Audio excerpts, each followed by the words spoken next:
Hello, everyone, and welcome to episode 141 of the Plastic Posse podcast. This podcast is brought to you by our great partners, Microworld Games, Tankcraft, Tamiya USA, Bases by Bill, and AK Interactive. Also, to all our Patreon supporters, a massive thank you for making all of this possible. We appreciate all of your support. It has been a jolly good while since I've been here, but here I am to everyone's misfortune. So let's have a catch up with everyone and see what everyone has been up to. Scott, how are you and what have you been doing?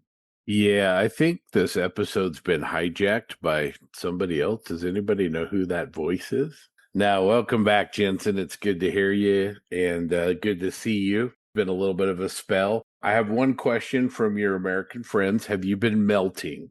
Yes. Okay. So I wasn't going to mention the temperature, given that you guys literally live in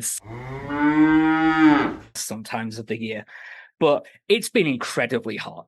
Like, it was a record breaker the other day. And I know when I say that, this was like, it was like 36 degrees, which was like mid 90s for you lot. You're like, that's a typical summer. But over here, it's been grim. Like, it's been 90s indoors, which is kind of sickening. That's like, you guys don't have air conditioning or anything like that, though, right? No, it's really gross. It's one of those, every British person says it, our houses are designed to trap heat in, but they really are. I have a office that faces the sun all day on the second floor. Very, very warm in this room. And my computer blows out an incredible amount of heat, so that doesn't help. But it's fine. We've had our week of summer. We're back down to like 19 degrees Celsius now, so it's in the 60s. It's great. That's a big drop. Holy cow. Yeah, like 30 degrees in the space of like 2 days. It's crazy. Yeah, we've had terrible weather. Half the state of Utah's on fire.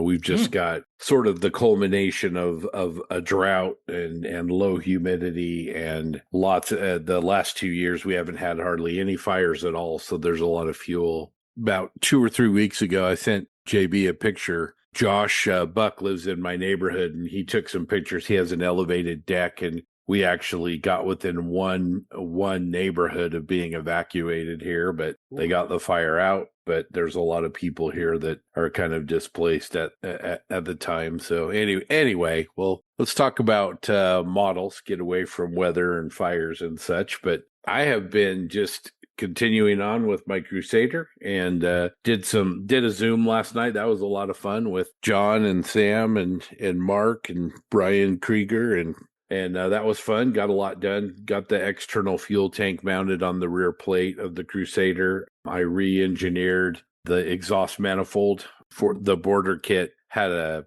photo etch solution that I just didn't like at all. Doesn't look anything like the real thing.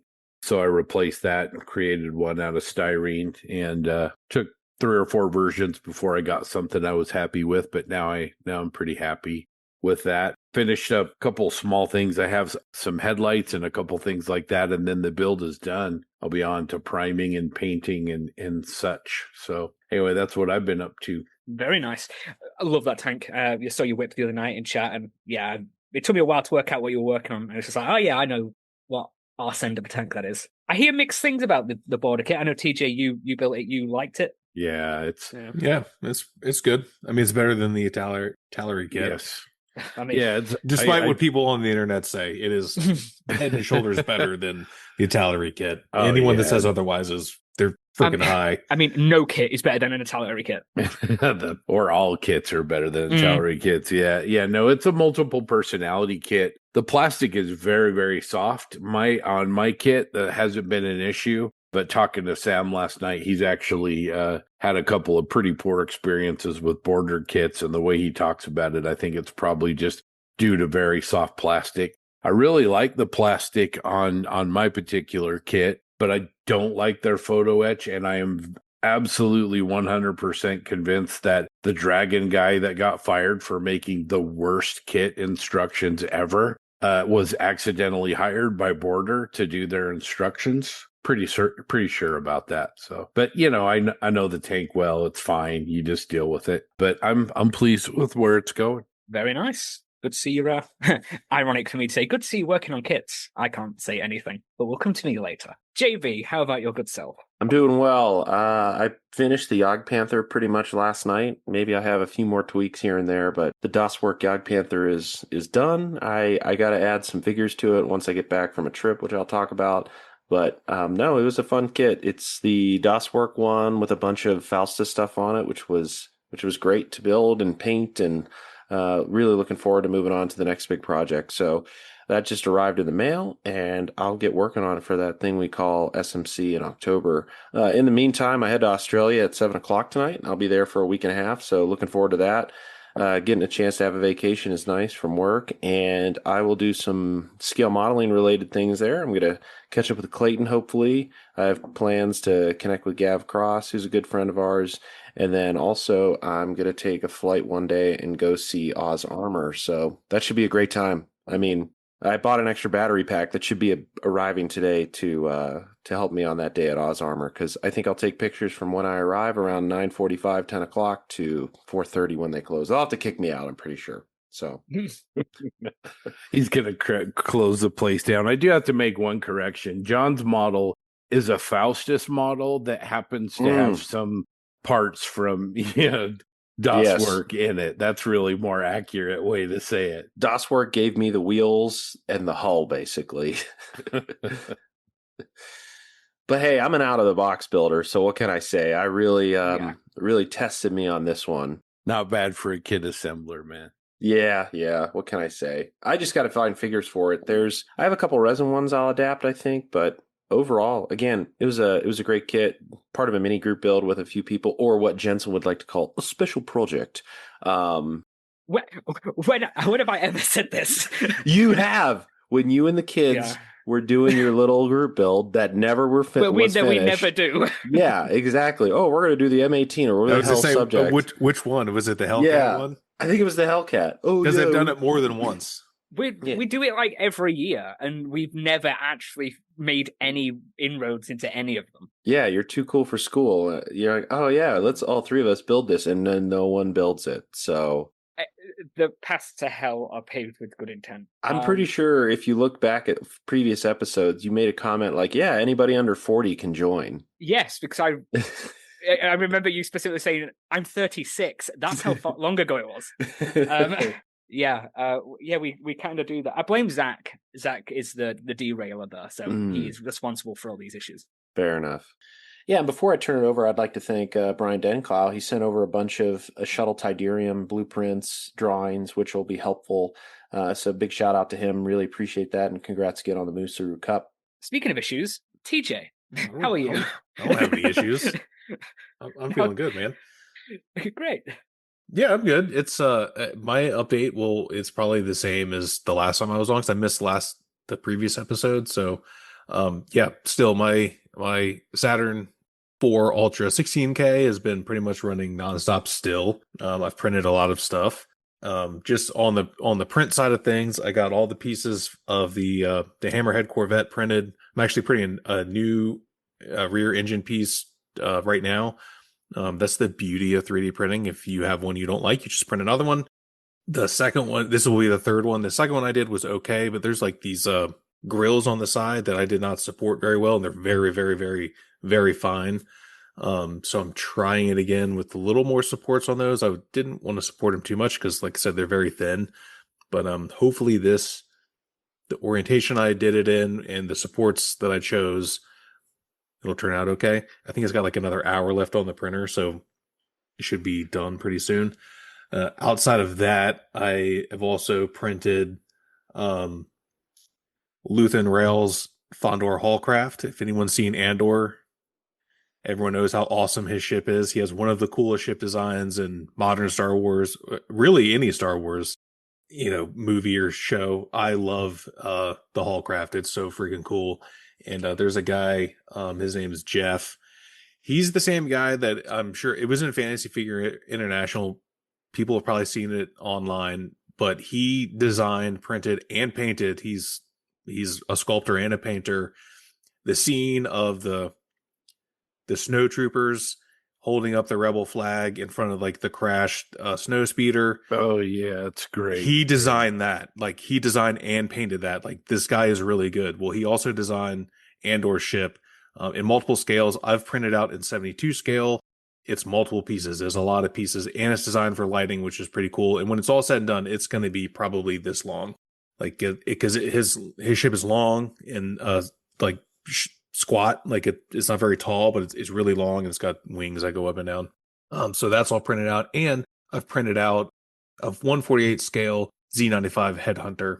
Of anyone that's familiar with the extended universe, or now I guess they call Legends, Z95 is kind of like the AK-47 of the Star Wars universe. It's like the cheap version of the X-Wing. It's canonically, it's made by Incom as well, so it shares a lot of design cues with the X-Wing. It doesn't have locking S foils and all that stuff. Traditionally, it still has 4 engine intakes like the X-Wing does, but the later version of it, which I think was in one of the Star Wars games, the Jedi Survivor or something like that. I don't know. But your character flies one in that game, and it has 2 large engines instead of 4 smaller ones. Other than that, it looks the same, but it's a pretty cool ship. It's very sleek. It looks like an X-Wing, but not. I've printed all of that except for the canopy, which I need to print in clear. I got to clean out my other vat, and I've just been too lazy to do it. So that's all printed. I got to cure it. I've already desupported it and cleaned it and all that stuff. Now I just got to throw it in the cure machine. And at 48 scale, it's pretty big. It's like 10 inches long. Like it's long and slender. It's very cool. Hopefully I can get that cured today and probably just glue some of it together so I can get a couple pictures of it, but it's pretty cool. But the main thing I've been working on is the hammerhead. I was showing you guys earlier today. I've engineered, I use that term very loosely, some pretty good solutions for the lighting. So I can keep the rear engine section separate and take it off of its support peg that it mounts to without disturbing any of the wires. I've made use of some tools that I have, which is nice. Like trying to cut this like thick ass aluminum tube into like a prong. And the funny story is it's got like, I cut a prong out of it. So I was like grinding the one side. I'm like, oh, that's right. I have gloves and safety glasses. I should probably be wearing those. So I did the whole one side wearing my safety squints. And then I was like, yeah, I'm going to f myself up if I don't like actually go get my PPE. So I did, and did the other side. It worked really well. So yeah, that's it. That's a long explanation of I've just been 3D printing shit and gluing it together. And making aluminum prongs.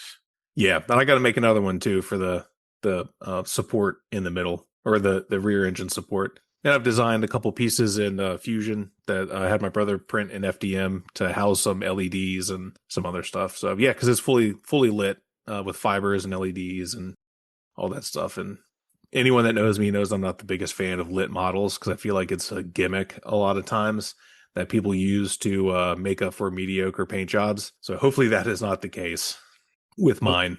We shall see. It'll be interesting to see how you do with the clear resin. That's something that's really, really hard to do. Yeah, I'm not really looking forward to it. I kind of wish I had access to a vacuum table because I would just vacuum form it. I would print it, solid in solid resin and then vacuum form it, but I don't have a vacuum table. I don't know anyone that has one that's local. So I'll just print it in clear and see how it works out. We'll see. I've never printed anything in clear, like any kind of clear, let alone like clear with no color in it. So we'll see how it goes. If it looks like then whatever. I'll cut the window out of it and just have no glazing, and it'll be like a studio scale model. If it's got a decent canopy frame, you can use Mylar sheet to, do it that way. That's me. That's what I've been doing. 3D printing and having a good time. Lots of it. But I know, I think at least some of you guys know, I bought this. It's right here in front of me, actually. I bought this model from this dude. His name's Andrew. He goes by Schnauzer Face Minis on YouTube. This guy. Oh, wow. Oh, cool. When I first got into, there's a reason why I bought it, not just, to have it, but when I first got into mini painting years ago, he was an early YouTuber back in what I consider the good old days when YouTubers actually did like informational content instead of whatever it is they do now, where it's like gimmicks and clickbait that I have no time for. just show me what you painted and how you painted. That's what I'm here for. He was one of the guys doing it. He used to have a Schnauzer. That's where his name came from. His Schnauzer has died a while ago, which is sad. I can't remember. It was a cute dog. He's a little tiny guy. But yeah, so he recently came back to making videos. He published his first video, I think, in 8 years. Wow. So it's been a really long time. And it was this Dreadnought guy. And then I follow him on Facebook too, because he has a Facebook page. And he posted on Facebook, hey, this model's for sale on eBay. So I went to it and I bid. I mean, not a terrible amount, really. But I wanted to have it just because, as a way of saying thank you. I was a big fan of his for a number of years, and it's pretty cool that he's back. And I don't know, it's like one of those like parasocial relationships, right? Like I felt like a kindred to him because we're roughly the same age. I think I'm maybe like a year older than him because he said how old he was. So I think he's like 41 or 42.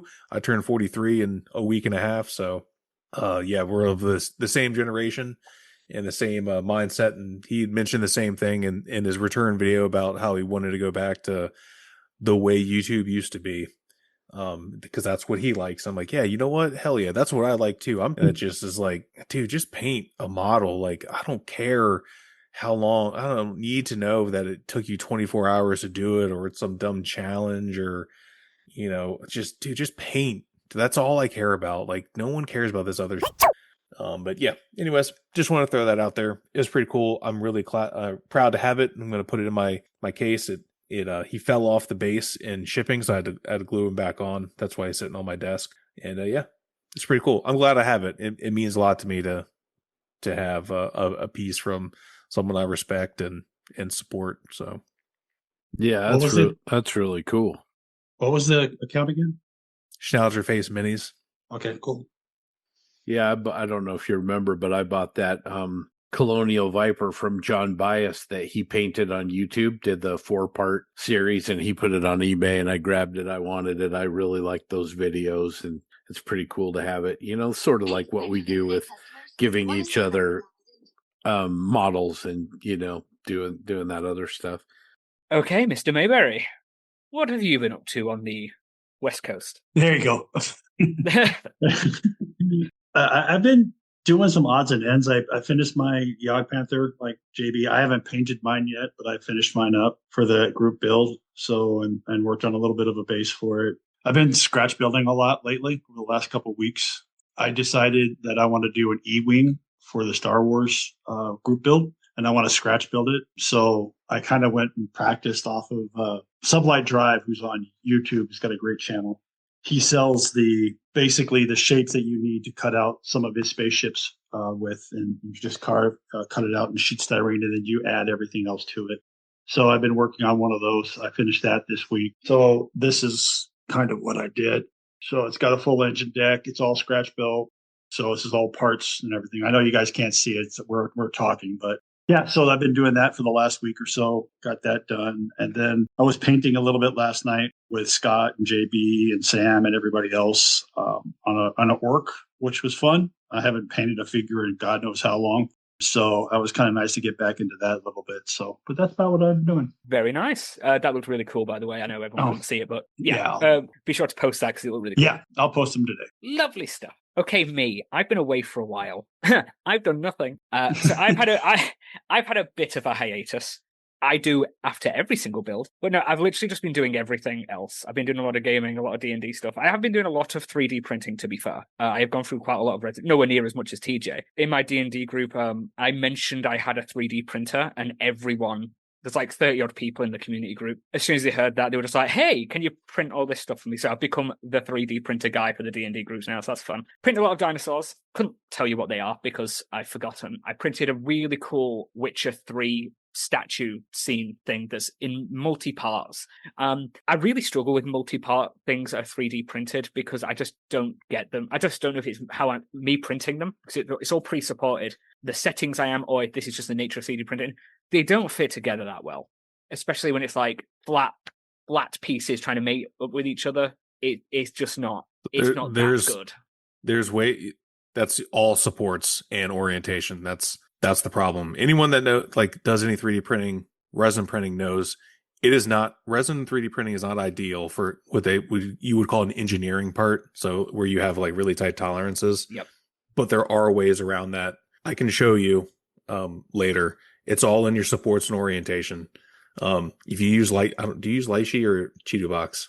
I use Shitubox. Okay. Well, I'm pretty sure it's probably very similar, but in Lychee, at least, they call it support projection. And so in Lychee, if you use support projection, it's a way to, it's like manual auto supports essentially is what it is, where you give it a set of parameters. You tell it what you want, what support settings you want to use. So if you have like a long, like thin piece or a flat piece, it'll do a border and an infill, and you can set 2 different settings for that. So like for a border, you want like small light supports, evenly spaced all the way around it with a slight gap in between for resin flow, because you can do all like one continuous. That's another way to do it too. You do continuous supports, and then you can just snap it off, and it's actually kind of satisfying. And then you have your infill to make sure it stays as square as you can. You still have to do some sanding because there'll be a little bit of pillowing, but the main thing is that your edges are true. And it's never going to be perfect. It's going to be really, really good. I'll show you. I've done it on the Hallcraft and on the E-Wing. If you set your supports right, you can get a pretty good join where it'll take very little prep, but go on, please. Sorry for interrupting. Oh no, please. I asked, to be fair. Yeah, so there's that. One thing I've started doing as of recently, and it's nothing new. It's an old trick, but when removing stuff from supports before curing them, blasting the shit out of them with a hairdryer makes removing those supports so much easier and so much less messy. Especially when you have a lot of supports or you're using the rows of supports like TJ's describing. Yeah, you heat those up with a hairdryer and they'll just pop right up.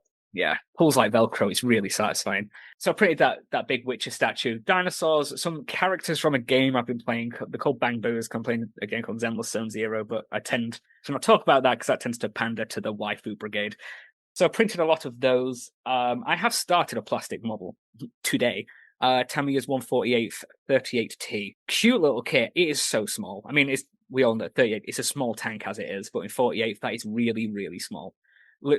It's pretty much all built within the space of like 2 hours.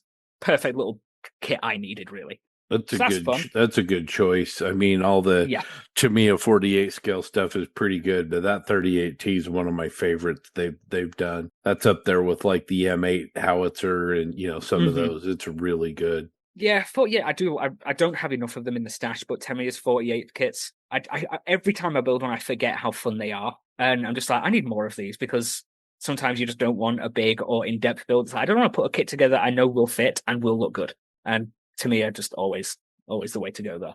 I have another kit on the bench next to me. I have broken the bags, but I'm not committed to putting any parts off the sprues yet. It's Mini Arts P47. It's the Free French Air Force one, because P47s are amazing. But I really like them in olive drab with French markings.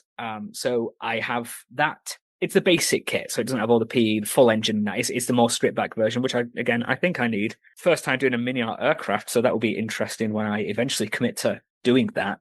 So yeah, in modeling terms, I have actually started doing things again, which is nice. It's one of those, I always mention this. Just because I'm not modeling doesn't mean I'm not thinking about modeling. It's just I just don't do it because I've been playing so many games. I've completed like 6 games since the last recording. I completed Max Payne 1, 2. I completed Dead Space 1 and 2. They are amazing games, by the way. And I'm just about to start like the Mass Effect franchise because me and a friend are halfway through Dead Space 3. But yeah, too much gaming, not enough modeling. We need to flip that round. But yeah, that's what I've been up to. From last time when we talked about your spaces and if re-engineering and cleaning up and things like that, if that could actually help you with your Shelf of Doom and your productivity.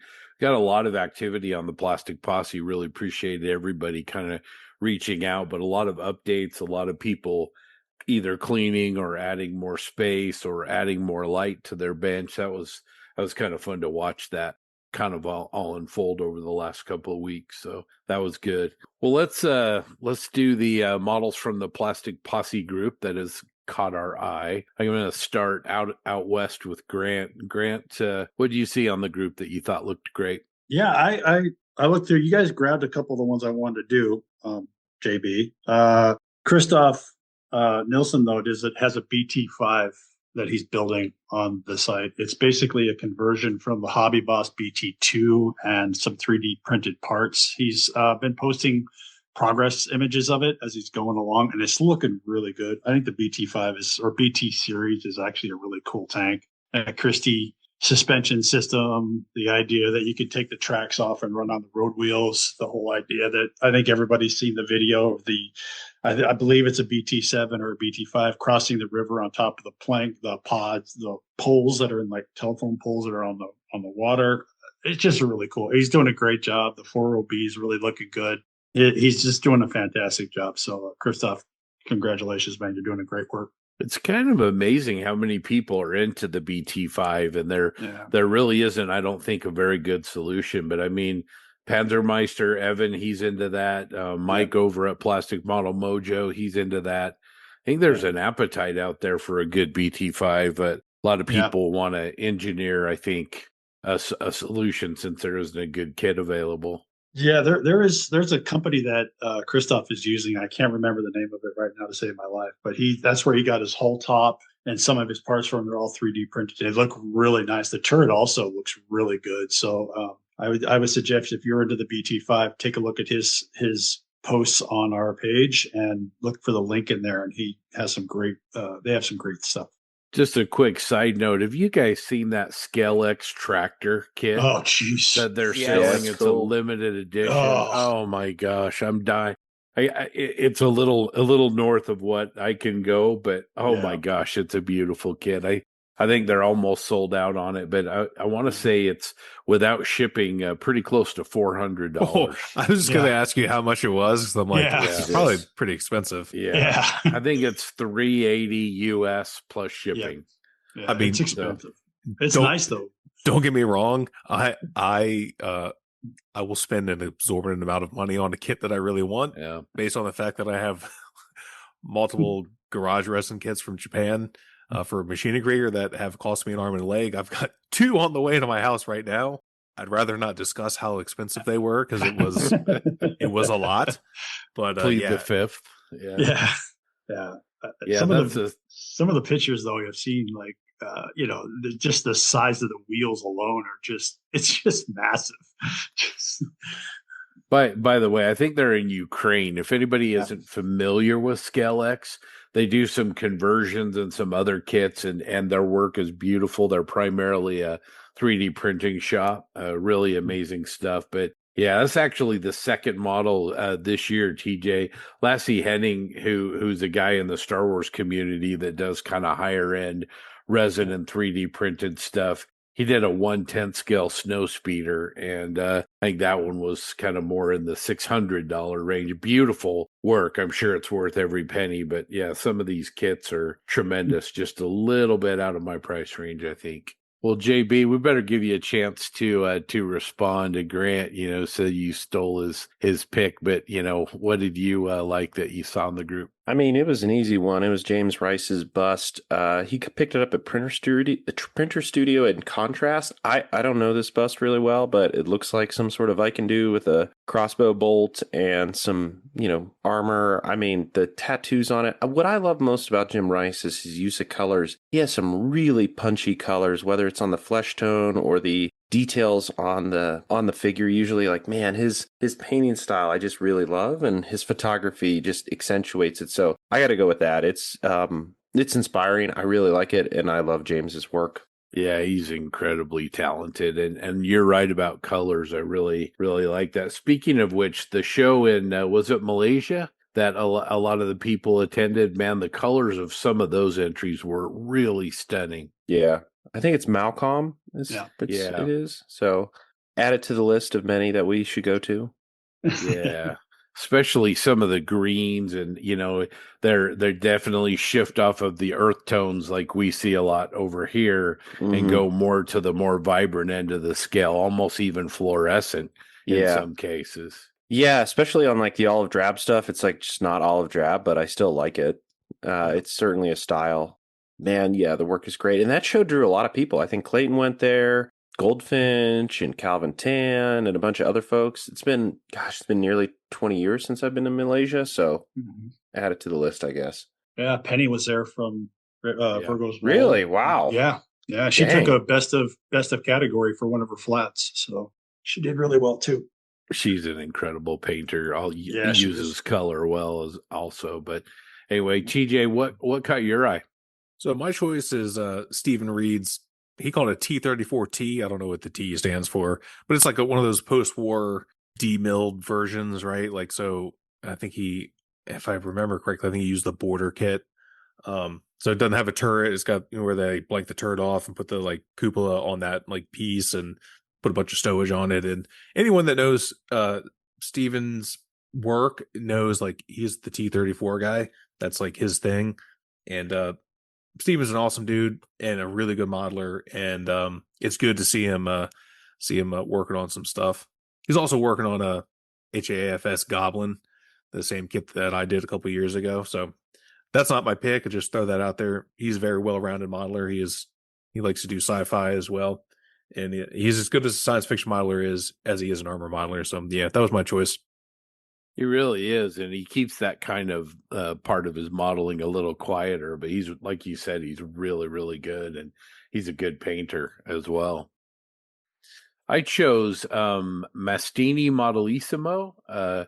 There, he or she is working on a 1/35th scale M76 Otter, which is an unusual subject, but they basically got the entire interior done and kind of set, and there's tools and laying about, and then the radio work and the radio cable work on the inside with the headsets and everything. It just looks really good in 35th scale. Looks bigger than it really is. And so that one caught my eye. It'll be interesting to see where the outside of the model goes. He set the bar pretty high based on the interior of the kit. So let's see, Jensen, what caught your eye, my friend? So I chose Kyle's Scale Model Workshop 135th Tamiya Churchill Crocodile. I just love Churchills. They look really cool. Having seen the crocodile in person as well at Bovington, it has a presence. It's such an amazing tank, and he's done a really nice job with this. I really like the green colors, and it is modulated. It's got nice stowage, the earth effects on it with both like dust and textured earth.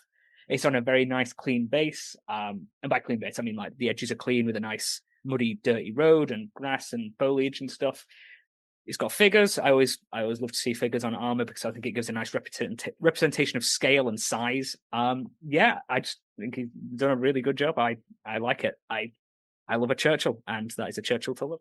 Yeah, it's interesting. JB, to me, Churchill is a kit that's really long in the tooth, but continues to be built and seen at shows all over the place, even here in 2026. Yeah, I think for a lot of people, it's just easily accessible. Gosh, I feel like the AFV ones are really hard to come by. And yeah, to me, a Churchill, it's good. The only thing it really needs is probably a set of tracks and some texture. And from a photo etch perspective, I don't think you need that much either. The only external tools are the shovels and the stuff on the engine deck in the back. So it can certainly be used to be a great canvas. But yeah, it's nice. I love the Churchill too. It's one of those vehicles that you're like, oh, this is a really big tank. And then you see it in a hall next to like a Sherman or an IS-3, and you're like, wow, this is actually really small. Because they have one at Fort Benning, and it's a crocodile as well. And you're like, wow, I thought this would be a lot bigger. And it's actually not. It's just all tracks, and inside would be pretty cramped, I bet.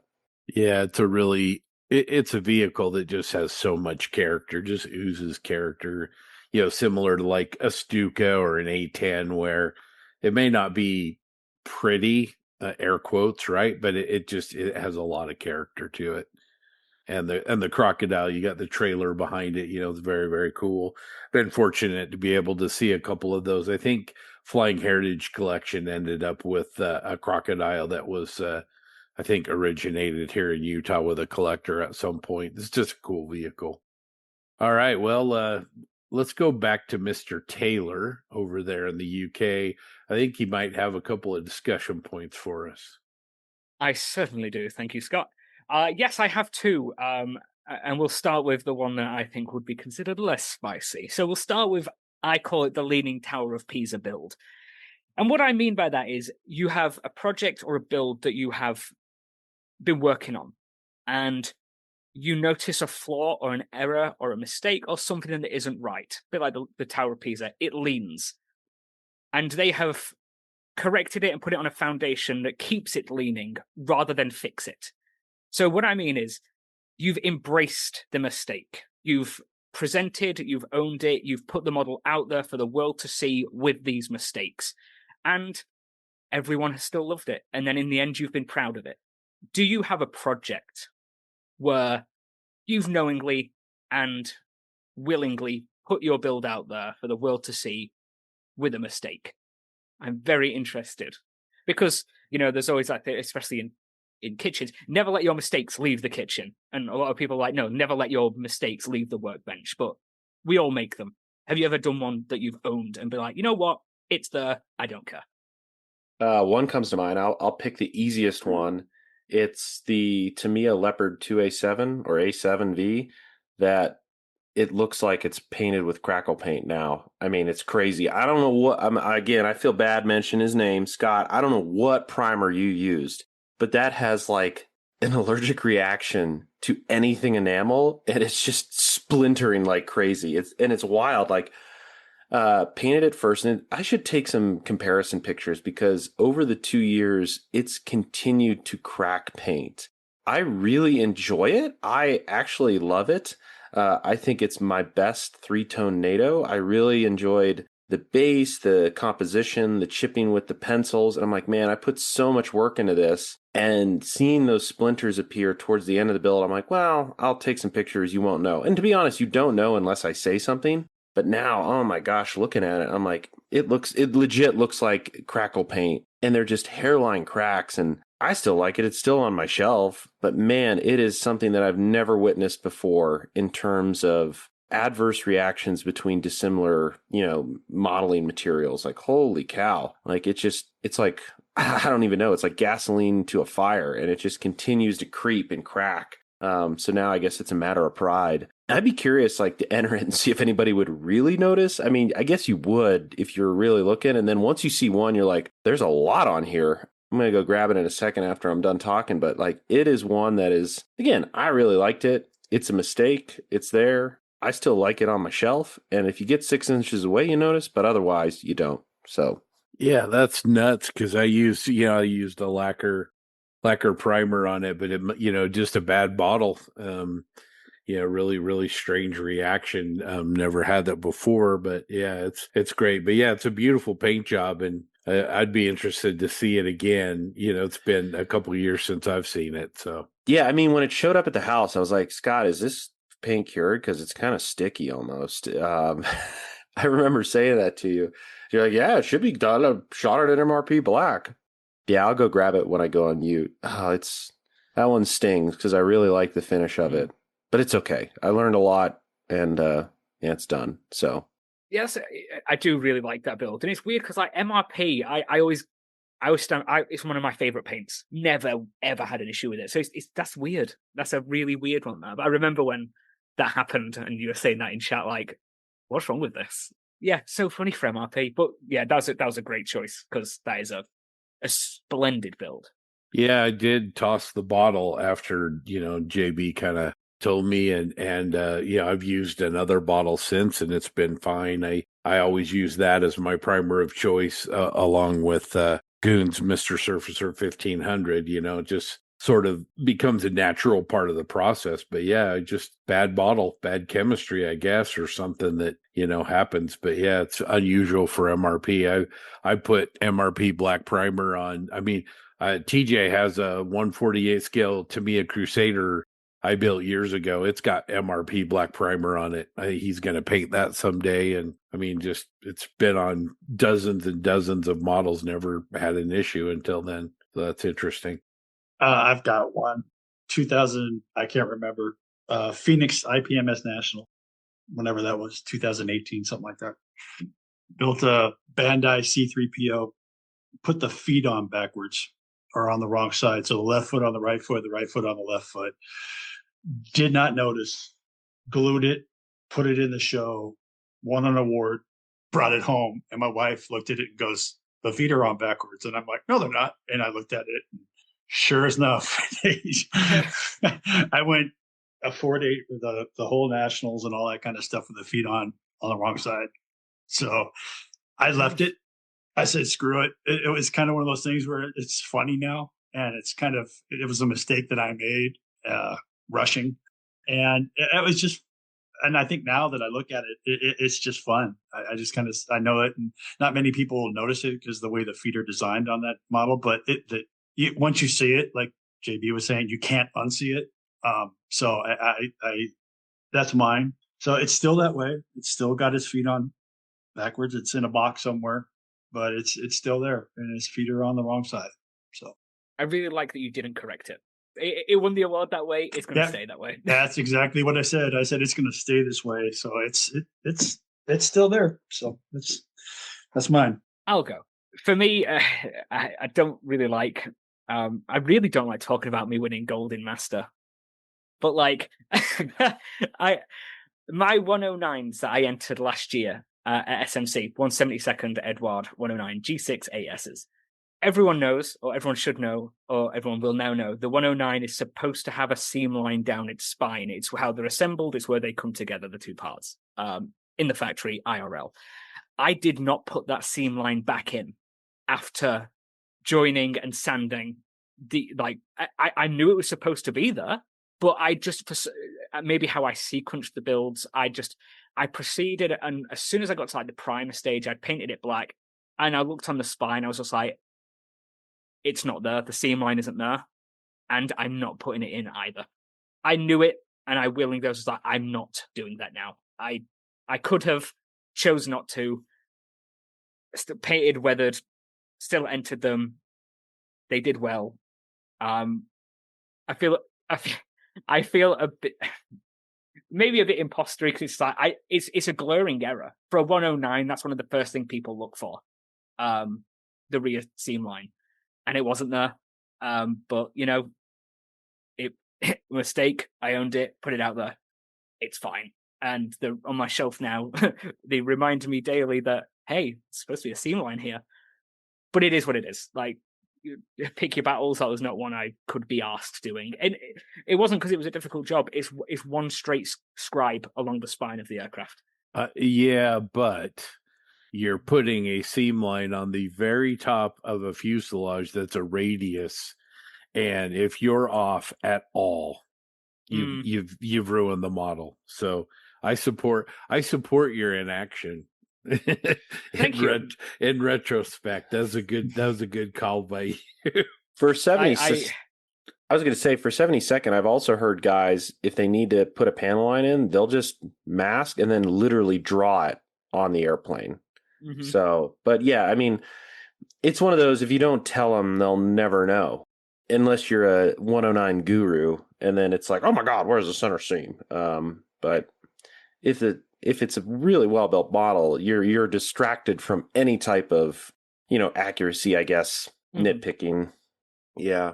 Since I'm talking, I have one more. It just hit me. I'm going to cut a few other people in line. I'm going to tell my second one. This is actually a really funny one. So I built a T-34. I think I was probably like 18 years old, 19 years old. It was the first time I had entered in advanced at AMPS, and I built a Revell 72nd scale T-34. I had part PE tracks on it, replaced all the grab irons, and I thought my finish was pretty good. And I put the decals on, and I mirrored them. So I put them on. I'm like, oh, the arrow's pointing forward. It should be fine.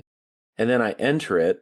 What's wild is I got gold, and then online afterwards, I think it was either on Missing Links or World War II Model Maker, one of them, somebody just took umbrage to that and just railed that this T-34 with backwards decals took gold in advance, and how could they, because blah, blah, blah, blah, blah. And I was like, oh boy, I think he's talking about me. And then somebody else posted, yeah, I saw it too. And then they posted a picture of my 72nd scale T-34. I still have it in the basement, actually. I was like, oh, okay, well, I'm not going to claim this one. I'm just going to let it go. But that conversation, I think, is still out there on Network 54 on Missing Links. That's a good. I like that one. That might have been 2004 timeframe, 3, 4, or 5. Yeah, These still stories got get that better gold. with public outrage. It's like, oh man, they're upset. I don't know if I have anything like really particular. I was trying to like go like through the mental Rolodex of my different projects. I'd say one that kind of stands out. A few years ago, I did an M4 A176. Supposed to be like a super early one, like an Operation Cobra one, so it has like the black and olive drab two-tone camo. I did not make it. Anyone that knows their Sherman tanks would look at them and be like, that is not an Operation Cobra Sherman. The main thing is there's a ventilator on the rear of the turret that a tank of that vintage should not have. It was added later. And I didn't find out that until after I think I was already like done painting it. And I'm like, oh crap, that sucks. Most people don't know, but if you know your Shermans and you saw it, you'd be like, yeah, that's not right. That's really the only thing I can like really think about. I mean, I've made like little tiny mistakes too, like along the way. Like, yeah, whatever. Like, you're not going to notice that, but like, yeah, that's the only thing I can like really, really think of. I'll just stop working on it and go work on something else. That's why I have a lot of like stuff that is not anywhere close to being finished, because I was like, yeah, this isn't going to work. Mm-hmm. Bases by Bill is your partner for creating attractive display bases for your scale models. With a variety of products and custom solutions, Armor modelers will find plenty of ways to present their work, from elegant cherry hardwood bases finished in 4 rich stain colors to our newest line of circular bases. These range in size from 6 to 11 inches and feature a removable insert to safely complete your groundwork.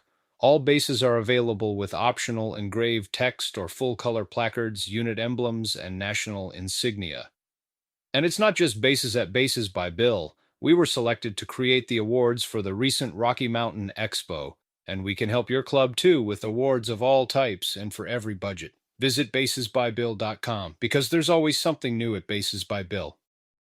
I got another one too. Oh, damn. I got a bunch. I mean, 35th scale Martyr 3M, one of my favorite German vehicles. I just think it, with all the rivets and the rear mounted superstructure, it's cool. And he had built it when we were kids. And probably like 3 or 4 years ago, I was like, maybe even 5. I was like, you know what? I want to finish this. I like this vehicle. And we had the MiG Productions tarpaulin for the fighting compartment. So it was all built and I didn't need to paint the interior. So it was just basically painting the exterior shell and the tarpaulin. Well, I realized in the back, it's like, oh, he's missing one of the tow hooks on the back of the Martyr 3. It's got that weird, like, twisty kind of forged piece, or cast, I should say. And I was like, I only have one of them. I'm like, you know what? I'm just going to take it off. I took it off and then I just put strips of styrene over the holes. So if you look at the back of the Martyr 3 I have, I'll post a picture of that too. I have no shame. It's got just plain plates where the tow hook should be. And I think I've taken that all over and posted it online and no one's ever noticed. So that's nice.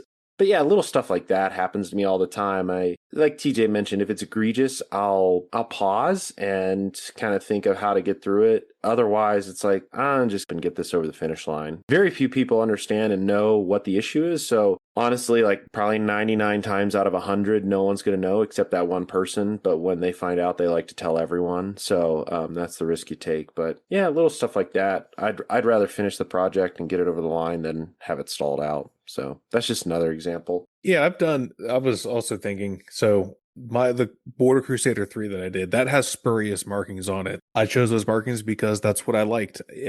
And I think I wrote an article about that build. I think I even mentioned in the article, it has the markings for my Flames of War army, because I used to play Flames of War. I would still play if I had someone to play with, but yeah, it's the I can't remember. It's a British regiment, 6th Armored Division, which would not have worn the camo that I used on that build, but I don't really care because I like the tan and black camo. It probably should be green. I'm pretty sure all of their Crusaders, by the time they were in Tunisia, were whatever green, khaki green, or whatever color was used. But I don't care. That's what I used. And anyone that knows their kind of mid-war British tank markings would know that, like, no, that's not right. That is not what that tank should be wearing. But luckily, most people don't, because that is super. You want to talk about niche? Early war and mid-war British tank markings are extremely niche because they're super complicated. Because why make it easy? The British way. Exactly, the British way. Yeah, that's another point too. Like sometimes I just make it up on the markings, or I miss something. Like the Brumbar that I built. It's funny. I finished it all, and towards the end, I found a new picture that showed a Balkenkreuz on the forward little fighting compartment piece, and I'm just like, you know what? I'm not doing that. And I just kept going, and no one ever noticed it. No one ever called me out. So that's another one where I knew it was there. I'm like, I just don't. We're going. So stall the build for 3 weeks because you're debating something, or just get it done. I'll choose to get it done. We're going to have to call this episode, JB slip these ones through because he's got some great examples of this Leaning Tower of Pisa thing, Jensen. It's funny because like it just made me think a lot of the armor I do, or most of the armor, I don't actually have markings. Most will have a national insignia, and that's it. I'll never model a specific tank or unit because then it's just like, who can tell me I'm wrong? Like the KV I just did has no markings on it. Granted, it would have been hidden by all the foliage anyway, but still, it's unmarked. The Jagdpanzer I did, no markings. It's just got Balkenkreuz on. It's just yellow. Because then I can't make a mistake.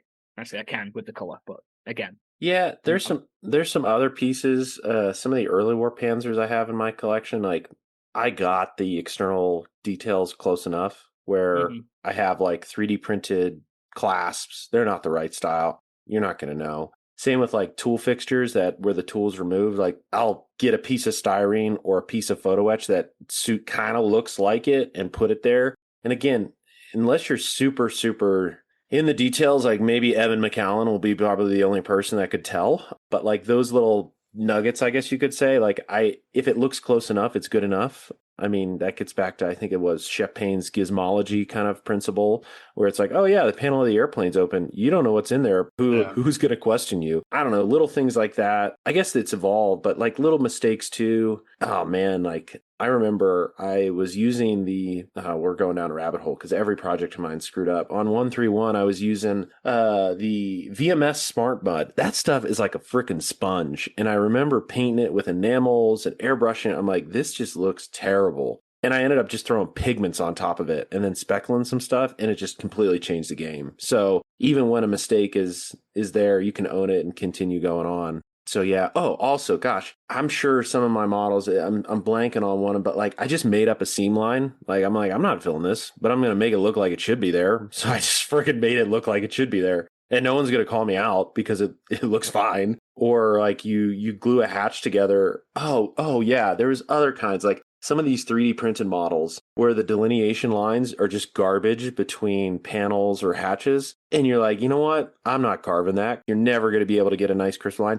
And I literally take like a liner brush and I'll paint a crisp black line to delineate. Here's another one. We're going down. I forgot to add torch marks to some of my German armor models. And the easiest way to replicate that, I saw Mig Jimenez do it on one of his. Oh, there's another mistake too. We'll go after this. But you just simply paint the torch marks in.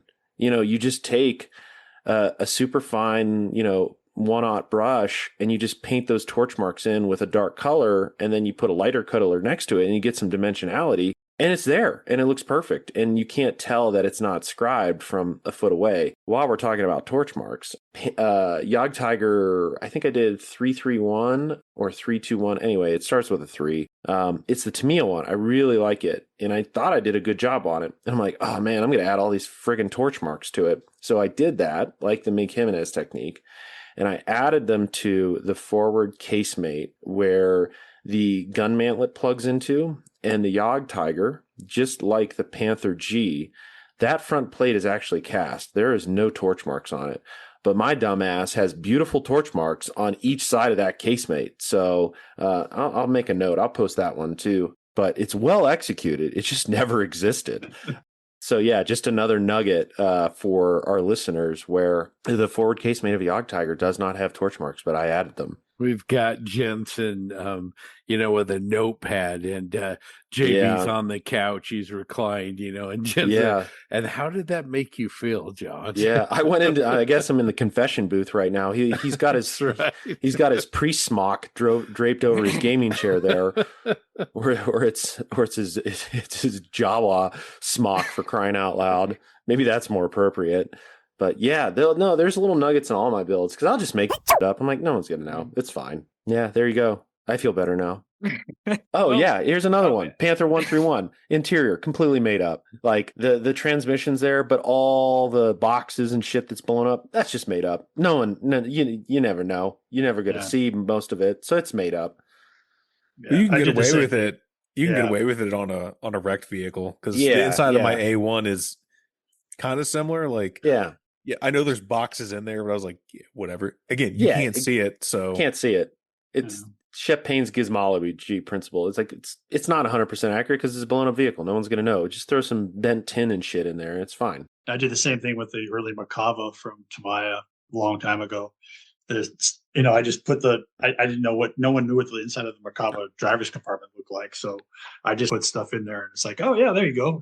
That's it. Yeah. Oh yeah. Here's another one. Let's just keep going. The L70 148 scale I built. Conversion from gasoline. That's like a carved out of a bar of soap. I just made up the external mounting points for the shirts and on the side of it. That's not how they look. But they look close enough in 48 scale. And then what else did I do? There was something else on it I just completely made up because it was close enough. Oh, the front steel wheels. There's no steel wheels in 48 scale. So I went on Thingiverse, found something that looks kind of correct in 16 scale, scaled it down to 48 and printed it. You don't know. Now you do. But again, I don't know.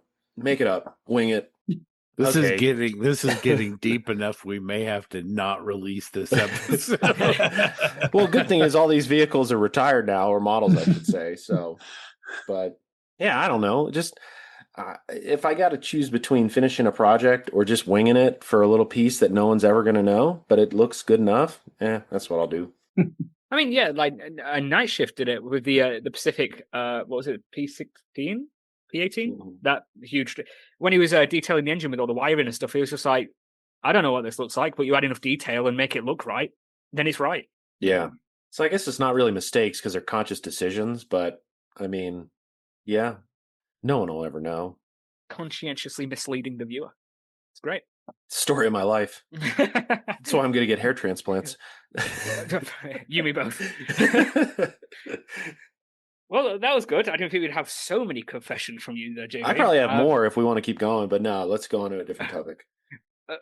This is fine because this next one may get a little divisive. So, seeing a lot of this online at the minute, in every Facebook group, there are caveats to what I'm about to bring up. TLDR, does AI have a place in scale modeling? And I'm just going to first start off by saying, no, I don't mean the stupid where someone takes a picture of their model and AI generates it into like a muddy field driving. I don't mean stuff like that. I don't mean taking pictures of models and making them into short movies. No, that's not what I mean. We see enough of that stupid shit on social media. I hate it. I'm glad it gets banned from many groups. I think it's dumb. But that's just me. What I mean is using AI as an actual aid or tool for the production of, say, kits or accessories to kits or miniatures, figures, things like this. Does AI have a place, or should we still deem it, oh, it's a dangerous threat, it's a danger to people who spend their time designing, sculptors and artists? What's your opinion on it? Let me go first. Go. My answer is no, not yet. My biggest issue with the use of AI is in its current form that the consumer has access to, it's not better than what people can do. It's faster, sure, but it's not better. And I don't even think that's really an opinion. That's an objective fact. It's just not as good as what people can do. Not yet. Will it one day? Probably. That's kind of the point, right? I actually watched a really interesting video. It was like one of the Wired videos where they do they talk to an expert, and someone asked this question about the difference between like the AI revolution and like the industrial revolution from like the late 1800s. And the reason why there wasn't as much pushback against the industrial revolution, which there was, if anyone knows what Luddites are, that's where that comes from.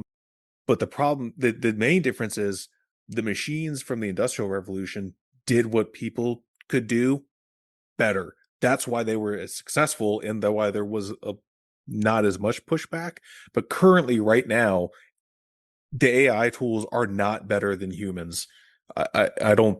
I'm not gonna entertain any argument that they are. I think everyone would mostly agree that as good as they are, it still lacks what humans can do, but that will probably change. I expect it to change at some point. So like right now, in my opinion, no, I don't really think that it does. It'll make some things faster and easier as far as designing and like the whole figure thing, like using it that way. But if you look at those, they're still not as good as what a human can do. It's just easier for the end user to do it and probably cheaper. Of course, I have a complicated view on AI to begin with. I'm not the biggest fan of it for the most part, but I also build data centers that make, that are for AI. So it's like, I'm like a private joker with the peace sign on his helmet in Vietnam. Like, oh, you don't like AI, but yet you build data centers. Like, yeah, it's just like, the duality of man. That's all I'm trying to say. And also I have to make a living. So that's what I do. But yeah, long story short, no, I don't think right now it does.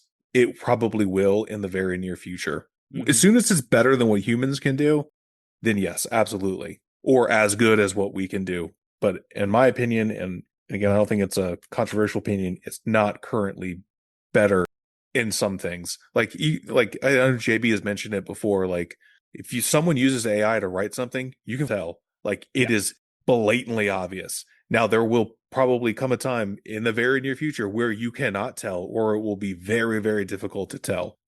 Someone uses AI to make a picture, immediately. And it's like goes back to that meme. If your event flyer is AI generated, I'm not going. Yeah, me either, because it looks like it was AI. It's low effort. And there's this sidebar, another good one. We're like making fun of those AI flyers. Most of the time, they have way too much going on in there, and it looks like crap, and it doesn't get your point across. Yeah, that's a whole separate thing. But no, right now, I don't think. Not that it doesn't really have a place, but it's not a replacement. But I fear is kind of a. I'm concerned that it will be at one point, because I still value what a human can do as someone that works with their hands and I mean, not so much now, but is actively involved in like the human production of objects. I like automation too. It makes my job easier. It makes things cheaper. But at the end of the day, like at least what I do, humans still do it.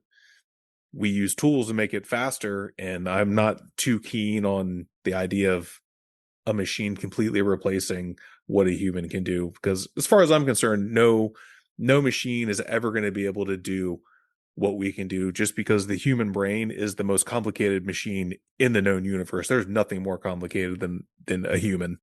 So I don't think we can build something more complicated than us. And if we can, I've seen Terminator. I'm not too I'm not too optimistic about what robots and AI can do. I've watched those videos where they kick those robots over and they get back up. Yeah, I'm not going to do that, because those don't forget. I'm telling you. So, sorry, go ahead, Jensen. No, because I'm going to go on a big rant, so it's probably best saved for the end. I don't necessarily disagree with TJ, but I frame this discussion differently. So I work at an IT company, and daily I'm working with my customers to make sure that they're using AI in a way that doesn't threaten their business and doesn't open them to vulnerability. And that's kind of the way that I look at this question, Jensen, that you've raised. And I do think there's a place for it, but as a tool, not as a one-to-one replacement for humans. I mean, certainly we're talking about craft, and we're talking about art, and we're talking about creativity, and we're talking about, like TJ mentioned, the human brain and emotions and all that. And so in that regard, absolutely not. But I mean, as far as something that can help your hobby, help deal with things, just like in business, something that can take some of the more mundane tasks, or some of the things that either you don't want to do or don't have the time to do those tasks as a tool. Any other kind of tool. I think, yes. I mean, a great example, I'm working on a Crusader, and a lot of the photos that I have of El Alamein and Tobruk, almost all the Crusaders are using aerial pendants, and they're different sizes and different shapes. And so I used Claude and had it start, a conversation with it, and ended up with a really awesome little kind of summary and document of what aerial pendants were used and what they look like and what would have been used for this unit or that unit. And so I do think it has a place as a tool, again, limited in scope, not as something that's going to create a model or create something like that. But if it'll help you, is this the right kind of boot that the Russians used in 1941? Can you look at some pictures? And again, I think AI, to one of TJ's points too, AI becomes a lot more valuable as a tool when you have an adequate conversation, when you're giving it the right information to make it effective as a tool, then it becomes more useful. So yeah, that's my answer. I think it does have a place, but it's like a screwdriver or an X-Acto knife. It's not a creative replacement or anything even close to it. Yeah, I'm with you, Scott. I think it does have I use it to clean up pictures, to help clean up pictures and fix pictures that are, out of focus, or they're older and there's some blur to it. I've used AI, thrown it in AI generators to have them basically tell them to clean up the picture, do some changes to it, so you could see the picture better. It's not changing the picture, it's just cleaning it up. I think as a tool, like you said, I use my organization I work for, we use AI, but we make sure that we use it responsibly, I guess would be a good word, or try to use it at least responsibly. But I think in the hobby, I don't think it's an issue. And that goes back to TJ's idea yet. I mean, but it's just a matter of time. And then we have to, we're going to have rehab this conversation, because, the way everything's expanding and growing and improving so fast that it's not a matter of 10 years down the road that it's going to be better than a human. It's not that. It's a lot shorter than that, especially now with the products that are being produced all around the world. It is growing, and it is amazingly productive, and getting better. So right now I'm with you guys. I don't see it as a problem. I don't have a problem with it, as long as it's used responsibly.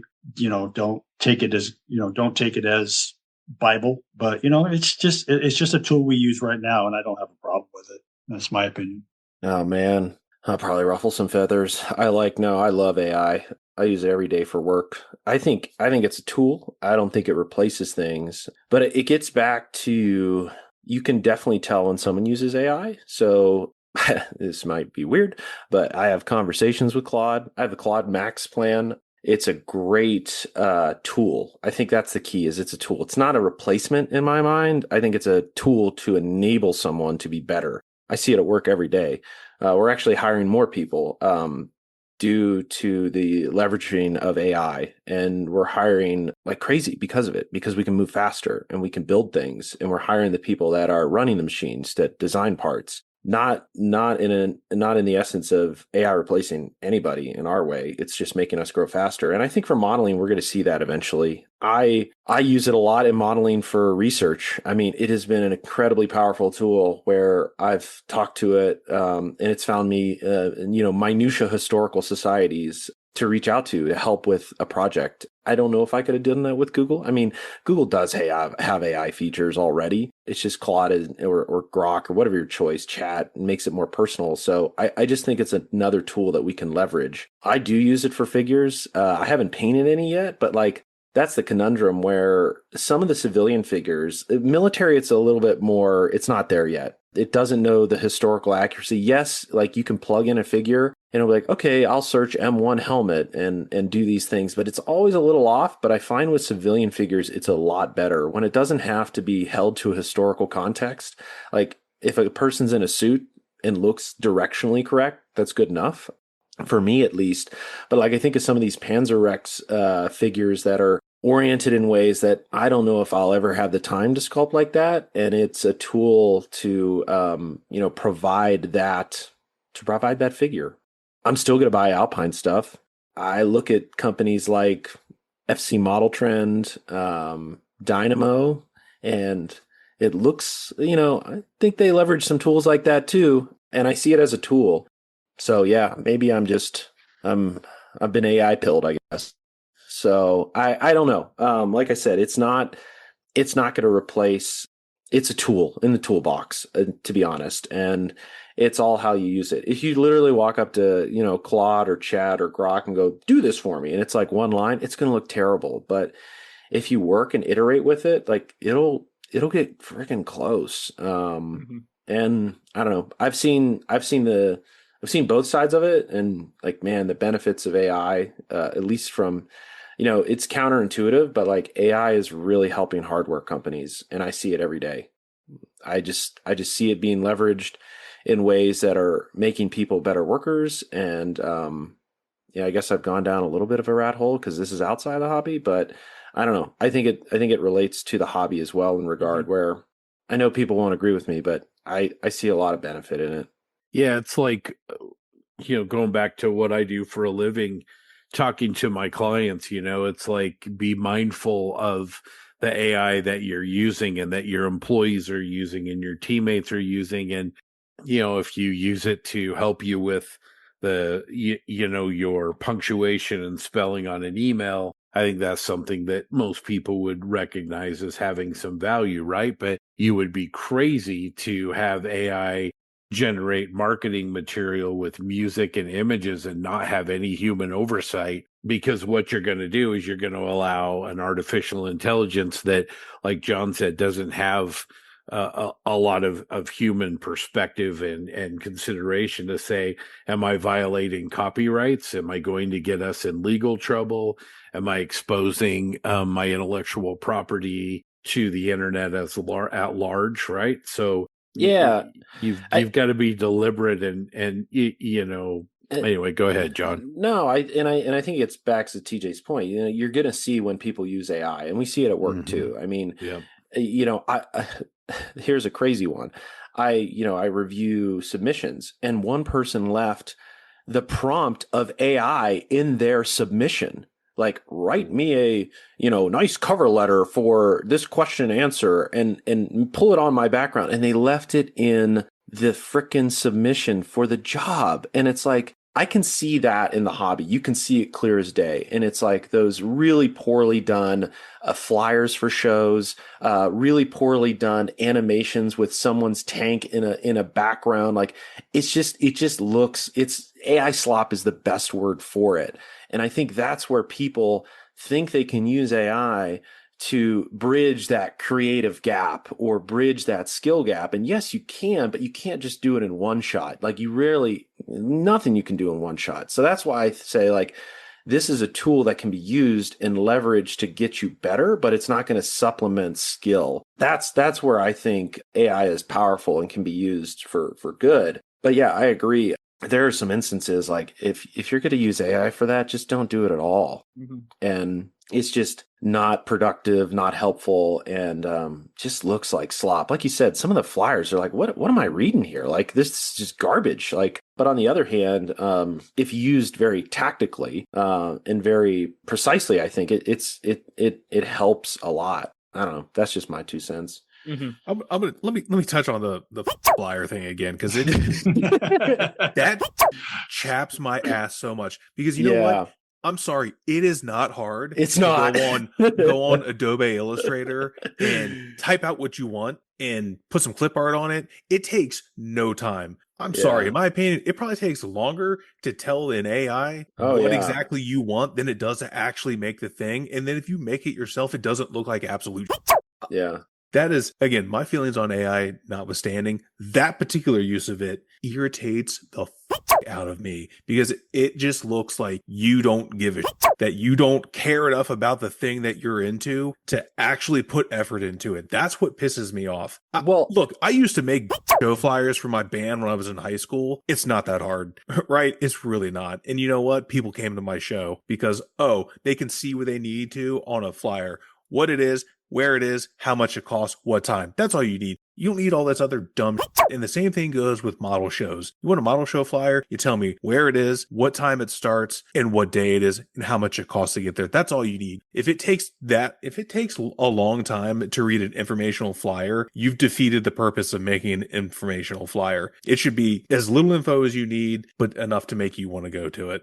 Like, yeah, that irritates me. And model shows have been just like, I'm sorry, it's not that hard to make a flyer. We've been doing it for decades before AI came around and everyone was able to do it just fine. But somehow all of a sudden no one can do it. And it's easier just to tell a computer to make a piece of shit for you than it is to do it yourself. Yeah, two things here. One, bringing in my work, like when someone submits a Claude document, it's like, no, don't do that. Just give me size 11 Arial and write everything out. I don't need all the superfluous like borders and tables. Like, just give me the information. Like, the aesthetics don't matter. Going back to your point about the flyers, I will say this is where AI really bugs me, and it's when people are using it to supplement for the actual product. Great example. There's that casting targeted ad that's going around, and it's got the Sherman turret on it that's been cast with some of their product, air quotes product, because it's not their freaking product. And then below it, they have two pictures, one with the stuff being applied, air quotes,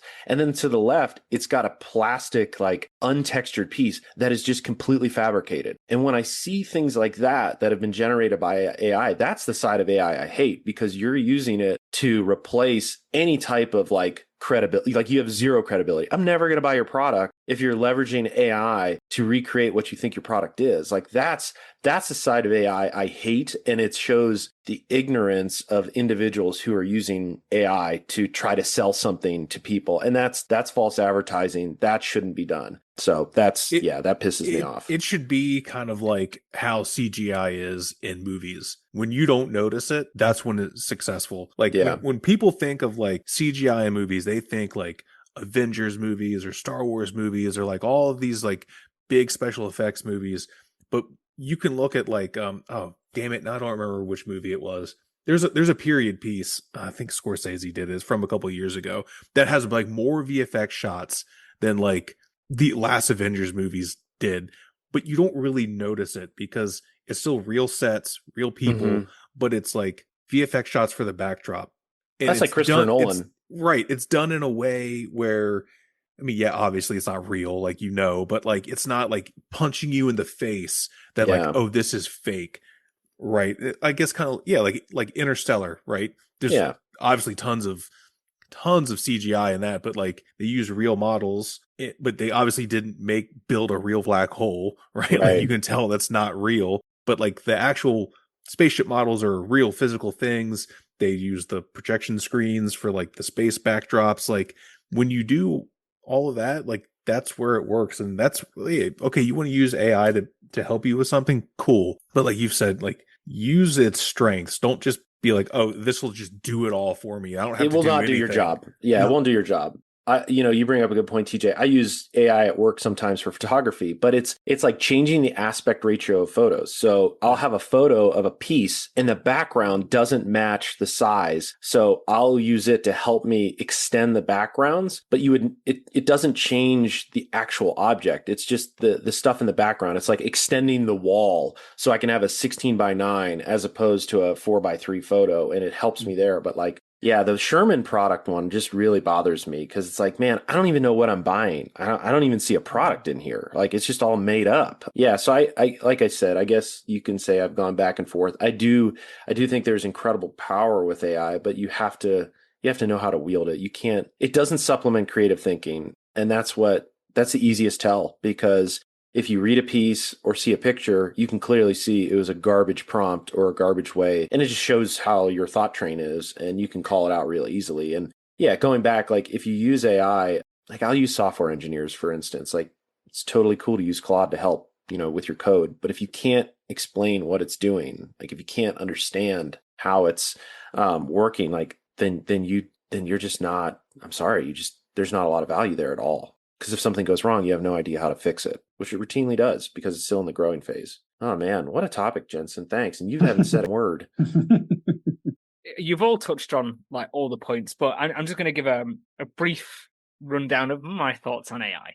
I think when it comes to the hobby, I think it's an unstoppable force. Eventually, whether we like it or not, it's going to be heavily involved. And that's just the way the world is going now. AI is going to be in everything. Do we have to like it? No, it's going to happen regardless. I personally don't like it, but who am I to stop it? I can't.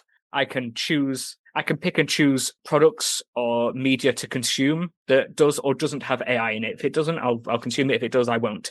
I think this is going to make me sound like a bit of an asshole. I don't care. The problem is the power of AI is being used by too many stupid people, to put it bluntly. People who are either, they just are lazy or don't want to think for themselves or are incredibly cheap or frugal. Especially, I mean, you've talked about the flyers. I've got to the point now that if your Facebook page posts AI-generated nonsense like images or what have you been working on this week, but it's a clearly AI-generated image, I'm either leaving or unfollowing or ignoring your group because that's just lazy. And maybe there's going to be a bias here because I'm friends with a lot of digital artists whose livelihood depends on getting commissions and work for their digital art. AI is their worst enemy because people are like, why would I now pay an artist to draw my characters or my designs when I can just ask AI to do it? And people are doing that and it's affecting them heavily. So I have that underlying hate for AI, especially when it comes to AI generated art. So I'll always dislike it for that reason. It's powerful, it's useful, like everyone has said, as a tool to aid you, not to do everything for you. And that's where the stupid people comes in. These people are thinking, oh, AI can just think for me now. And I think that's really dangerous. It's not there to think for you. It's there to help you and aid you. Unfortunately, I've just noticed it so much on Facebook, especially in these groups and pages. It's like it's not hard to think for yourself. And you've just got to the point now where it's just like, I'm that lazy. I'm just going to type the prompt in and have it basically read for me. And I think that is really dangerous. So I'll just say, like, I almost equate AI today is what Ask Jeeves should have been 20 years ago. Like, I just remember using Ask Jeeves, like back when I was in grade school. I'm like, this is the worst thing in the world. It isn't telling me anything. Where I do think, like, using Claude to help with research, but I will caveat this. It's bit me in the ass a few times at work. So it's one of those things that you really got to be careful because it hallucinates and it has issues. That's why, like, I always ask for source data and then I actually go to the source to confirm, but I find it helpful to like vacuum up things from the internet to help direct my research or analysis or whatever you want to say it. So again, I think bottom line, it's still a tool. I'll be honest, the only place that I really need to leverage it because I just don't have the skill set. And I've thought about this is like the figures, the civilian figures, like they're so custom. And like, I've thought about like, I want to learn sculpting. So I've even thought about, can I put it into AI, do one as like the regular figure, and then this is going to sound weird, but I'm going to be like, remove its clothes and give me a stick figure. And then I can use it as a starting point to help sculpt those features on a figure, because there is something to be said about a hand sculpted figure as opposed to like dynamo models. Like, regardless if you're working in Blender or using AI, like there's a certain texture there. I find like if you see an Alpine figure versus a Dynamo figure or an FC figure, like there's just a difference. And like the style of a hand sculpted figure, just for me, it sings in the hobby. And I like that kind of texture with my models. And that's what I would love to learn. And I think AI can help me get there because it can give me like something to, at least to go off directionally that I can improve on. Yeah. I'm just someone who appreciates human creativity. I commission artists a lot to make art for me because every art style from a person is unique. Some people's styles you like, some people's you don't. But AI is just, it's AI. It lacks that creative uniqueness that people put into their craft or passion. and I've said this before, AI can only try and imitate human touch. It will never really be able to understand it for now. But yeah, TLDR version for me, I don't like AI when the wrong people use it. I think it can be utilized in a very helpful and useful way. The problem is everyone has access to it. And nowadays it's becoming harder and harder to... I know we've said you can always tell an AI image, but now when I look at anything online, whether like Google Images or Facebook or whatever, it's getting to the point now where whatever I see, I just have to question if it's AI or not. It's like, well, what's real anymore? And that's where I think it's also getting abused. So I don't know. I think it can be very useful, but I think at the moment it's very dangerous being utilized by the wrong type of people. That's my rundown of it. Yeah, I don't know if it's the wrong kind of people as much as just, being used in maybe the the correct way, which sounds very judgmental and kind of one-dimensional as a response. But we use AI tools to defend our clients from cybersecurity attacks, and the bad guys use AI to attack our clients. You know what I mean? And so it really is a tool like anything else. And I like John's comment about the texture of the way that a figure is sculpted versus AI generated, and some of those subtleties. It's sort of like is AI like an airbrush or any other hobby tool? Some people will wield that airbrush and do incredible work with it and do things that sometimes look almost lifelike. It's so good, and other people will use it and really do work that maybe isn't the same level and on the same par. So here's a great example. I've been seeing it pop up a lot. There is a figure painter on Facebook. I don't know if you guys can see that, but this gentleman, I'm assuming it's a gentleman, posts a lot of guides for figure painting, and his figures look pretty nice. I think what hurts him is his use of AI, because I'm just looking at this one, the pyramid method, and AI has literally put dirt up to the knees of said figure. And it's like, how can I even understand and trust what you're trying to tell me if your image is just like, why wouldn't you just put that on a normal background? Because now that I see literally you hack the legs off of this dude and he's standing in dirt, and I'll send it to our group chat, and it'll just show you like what I just don't. These are the use cases of AI that I just don't understand. And you lose a lot of credibility by putting this out there, because now I'm looking at it, I'm like, okay, you put your figure on this base, clearly it's AI, it's up to his knees, the dirt, because in the immediately next photo, I see his full legs down to a road base. And I'm looking at this and it all sounds good. It looks, but there's too many words like color, atmosphere, relationship, surface behavior. It's like, what are you telling me here? I feel like that should be on a poster at Hobby Lobby, for crying out loud. And then you scroll up and you look and it's like, man, if he just had a picture of his figure and put some simple words next to it, it would go a lot more. And then you start scrolling up and you're like, okay, I can clearly see you're using it to help with design work, but it's like, are you using it to update how your model looks? Like, I'm looking at pants and I'm like, did you paint that, or did you have AI enhance that? Because that doesn't match the photo that you show later on what the figure actually is. So that's another use case where it's like, man, I just lose all, I don't know. I just lose all trust in what somebody's trying to share when it's clear that AI has been leveraged. In that regard, it's just not, I don't know, it's just not helpful. Yeah. If anyone else has, I mean, I know we generally could go on about AI for a very long time because there's plenty to discuss about it. It's the same conversation we had, or people had, when 3D printing started to come up, and it was going to ruin the hobby, and it's going to do this, it's going to do that. It's a little different, I feel. It is a different. I'm not saying it's exactly the same, but I think there's the same concept. Some parallels. Yeah, to me, I see a little bit of the parallel to it, and I just like most of you. I don't have it's a tool. That's all it is. It's a tool. But I'm very interested to hear what our listeners have to say about AI, because again, I know it's very divisive. A lot of people absolutely love it. A lot of people absolutely hate it. And some people have actually no opinion on it whatsoever. So I'm very genuinely interested to see what everyone has to say about it, because I know there's a lot of our users out there that listeners out there that use it. So yeah, please do get in touch and post on the page your AI thoughts. TJ, why don't you give us a rundown on the very nerdy Star Wars build that you started? Yeah, so the Star Wars group build is going on.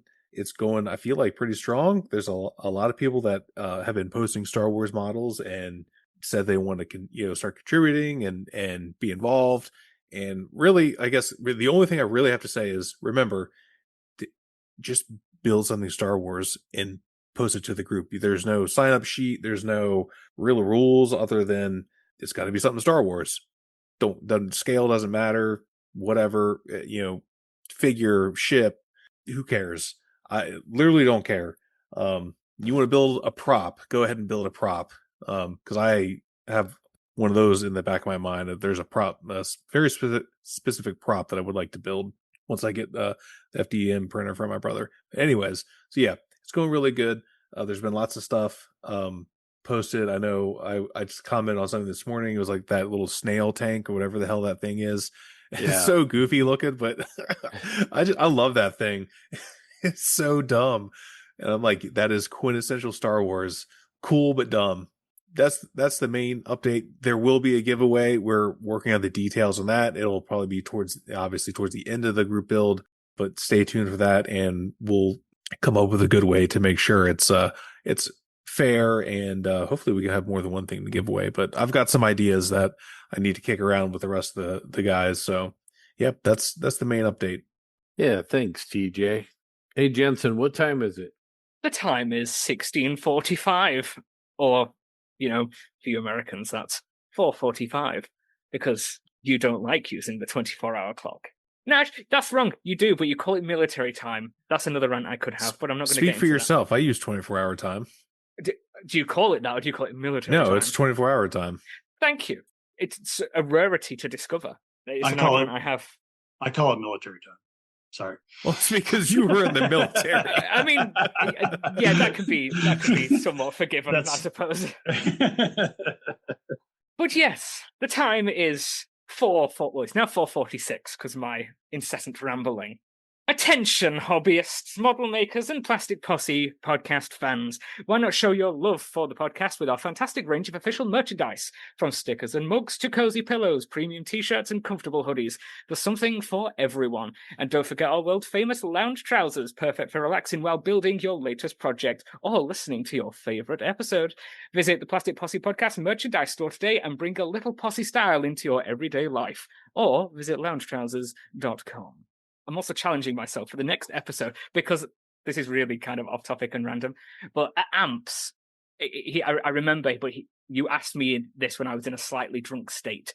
You said, one day at the show, I had to do an American accent all day, and I didn't. So next episode, I will record the entire episode in an American accent.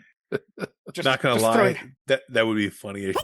Yes, if I had a good British accent, which I 100% don't, it would be really funny if you did an American accent the entire show, and then someone else did the British accent. Oh, I mean, you doing the American accent is really funny because it goes back to that meme. Like, what is it? Something like, do British people like turn like when no one's around, we stop the accent? Yeah, like do they still do the accent when they get home or something like that? I've yet to meet an American who can do a very neutral and normal sounding British accent that isn't it's hard.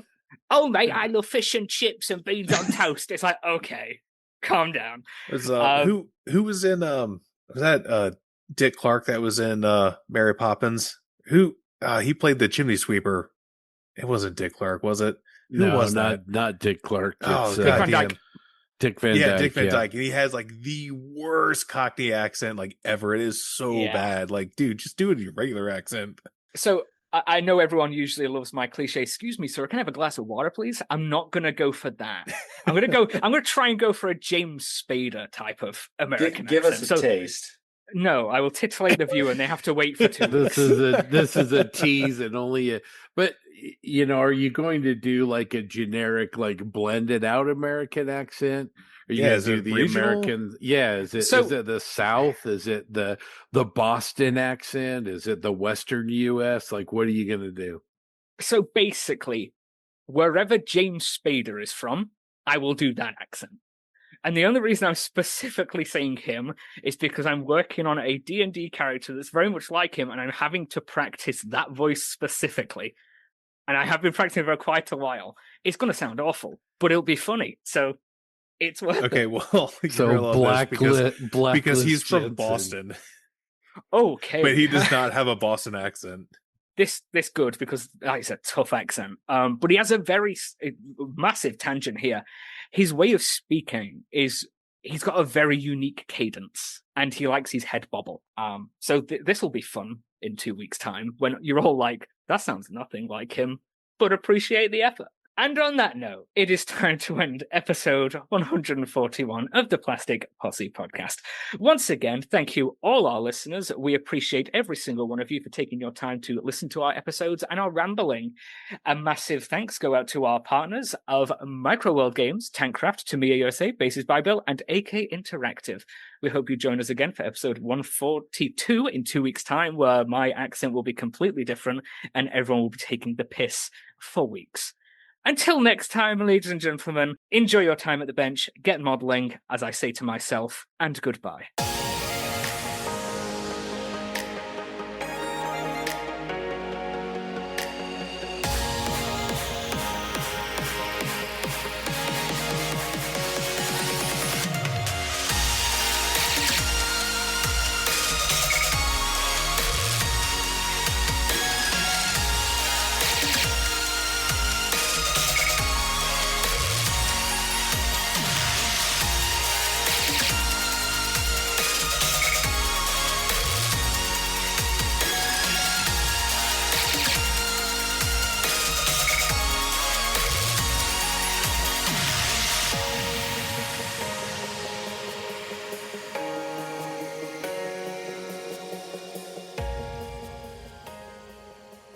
One of the ways that you can help to support the Plastic Posse is to become an outrider. If you want to become a Plastic Posse outrider, it's not hard. You can even do it wearing those lounge trousers Jensen talks about. Just go to our Patreon page, obviously patreon.com/Plastic Posse podcast, and set up a recurring donation there.